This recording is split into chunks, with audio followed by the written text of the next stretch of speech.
Jetzt hallo, liebe Freunde der schwäbischen Sprache. Wisst ihr eigentlich, was ein Batsch ist auf Schwäbisch? Ein Batsch ist ein Handschlag. Ein Handschlag zur Begrüßung oder vielleicht ein Batsch aufs Fiedle, aufs schwäbische Hinterteil. Das hat ich als Kind anscheinend oft gekriegt, weil ich frech war. Oft mit Hilfe von einem Teppichbatscher, einem Teppichklopfer oder einem Muckebatscher mit einer Fliegeklatsche.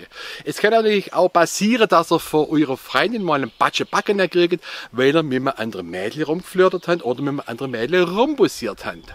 Da gibt es auch noch schwäbische Batsche, Intentbatsche als Applaus, schwäbisches Wort für Applaus oder so Musik rhythmisch mit Batsche.